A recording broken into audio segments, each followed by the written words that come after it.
I know the Eastern minds have also absorbed this in a horribly distorted way, but right now if you told your friend or your relative, "I'm going to the ashram for 3 days," they would become very kind towards you and ask, "Why? What went wrong?" Something must be wrong with your life. You're going to the ashram to heal a wound, to solace yourself. Something must be really wrong with your life, or you must be too old for life. Otherwise, why would you go to an ashram? So this has crept into this culture also. Essentially, if you're alive only in parts, or if you're partially alive,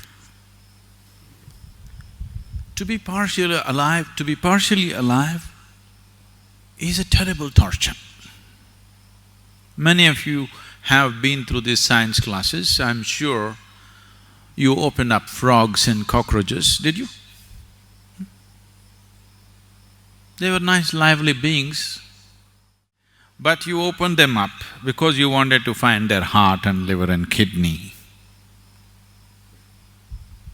Half alive, being half alive is torture. Have you seen this? Always being half alive is torture. This is the torture that a large segment of humanity is going through right now because they're half alive. Only one part of them has become alive. Only their physicality and mentality has become alive. The rest of it is yet to become alive. Half-alive people will suffer everything. They will suffer ignorance, they will suffer education, they will suffer poverty, they will suffer affluence, they will suffer being alone, they will suffer being in a relationship. If they are not married, they suffer. If they're married,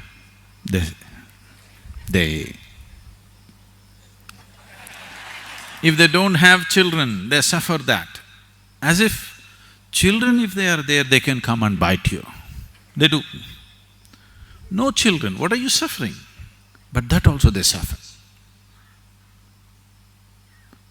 Just show me one thing that human beings are not suffering right now. Just show me one aspect of life that human beings are not suffering right now. They're suffering just about anything, not just life.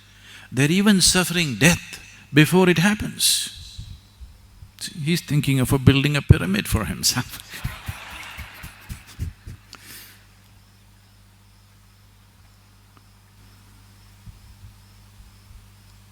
That which is and that which is not, everything they suffer.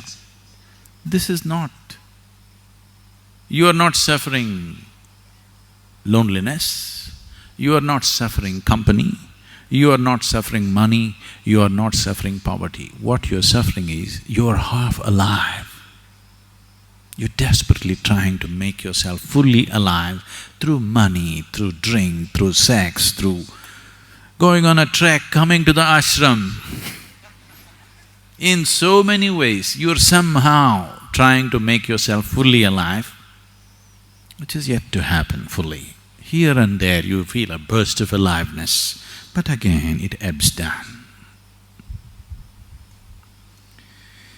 So, when people are constantly half alive, pleasure becomes an important part of your life, very important part of your life. Without it, you cannot exist.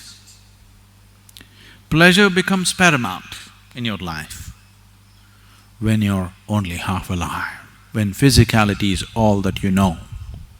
Pleasure becomes of immense importance in your life.